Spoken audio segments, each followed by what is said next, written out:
ভালো লাগে না, আমি তা কিন্তু তৃণমূলে ঢুকে গেলাম। একদিনে বুঝতে হ্যাঁ পারবেন? হ্যাঁ বুঝে নেবো। ভালো লাগে না, আমি তা কিন্তু তৃণমূলে ঢুকে গেলাম। একদিনে বুঝতে হ্যাঁ পারবেন? হ্যাঁ বুঝে নেবো। 24 ঘন্টা আগেই তৃণমূল ছেড়ে বিজেপিতে যোগদান করেছিল 200 পরিবার। বিজেপির দাবি এমনটাই।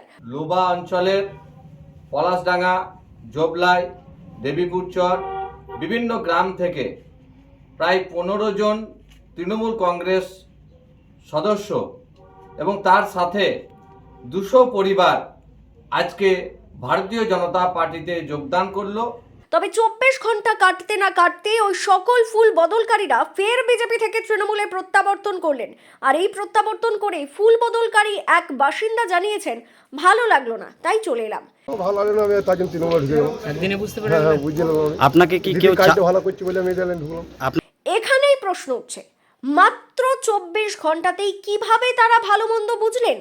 প্রশ্ন উঠছে, তাহলে কি তাদের বিজেপিতে যোগ দেওয়ার জন্য কেউ ভয় দেখিয়েছিল, অথবা বিজেপিতে যোগ দেওয়ার পর তৃণমূলে প্রত্যাবর্তনের জন্য কেউ ভয় দেখালো?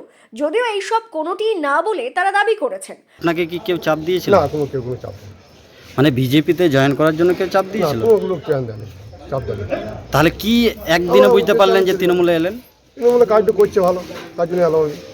তৃণমূলটা চেঞ্জ করে এলাম। আপনি বিজেপিতে গিয়েছিলেন কেন? ওই গেছিলাম, হঠাৎ কি মাইন্ড হয়ে গেলে মাথাটা আর ঠিক পেলাম না। কজন ছিল? হ্যাঁ ছিল, অনেক ছিল। 24 ঘন্টার মধ্যে ফুল বদলের এমন ঘটনাটি ঘটেছে বীরভূমের দুবরাজপুর বিধানসভার অন্তর্গত লোবা গ্রাম পঞ্চায়েত এলাকায়, যেখানে শুক্রবার লোবা গ্রাম পঞ্চায়েতের বিভিন্ন এলাকা থেকে প্রায় 200 পরিবার তৃণমূল ছেড়ে বিজেপিতে যোগদান করেন বলে দাবি করেন বিজেপি বিধায়ক অরূপ কুমার সাহা। আর 24 ঘন্টা কাটতে না কাটতেই বিজেপিতে যোগদানকারীরা প্রত্যেকেই পুনরায় তৃণমূলে প্রত্যাবর্তন তো করলেন, পাশাপাশি আরও কয়েকজন বিজেপি কর্মী সমর্থকদের নিয়ে দল ভারী করলেন তৃণমূলে। শনিবার এমন প্রত্যাবর্তনের ঘটনায় প্রায় 250 পরিবার বিজেপি ছেড়ে তৃণমূলে যোগ দিল। অর্থাৎ বিজেপিতে যোগ দিয়েছিলেন 200 পরিবার, দল ভারী করে প্রায় 250 পরিবার তৃণমূলে যোগ দিল, এমনটাই দাবি তৃণমূলের লোপা অঞ্চল সভাপতি পিনাকি চক্রবর্তী। আজকে এখানে জয়েন করলো যারা কালকে দীর্ঘদিন ধরে যারা বিজেপি করতো। এখানে বিজেপির উদ্দেশ্য হলো যে লোবা অঞ্চলে কোনো জায়গায় কোনো মাটি নেই, শক্ত মাটি হয়ে আছে, কোনো রকম কোনো বিজেপি ওখানে রাত করাতে পারছে না। সেই কারণে বিজেপি যারা করে তাদেরকে আবার ঘুরে ঘুরে করে তাদেরকে নিয়ে জয়েন করাচ্ছে। এরা কিন্তু ভাবছে যে আমরা বিজেপি করি, তাও আমাদেরকে আবার জয়েন করাচ্ছে, তো ওই পার্টিতে থাকবো না, ধাপ্পাবাজ পার্টি, ফালতু পার্টি।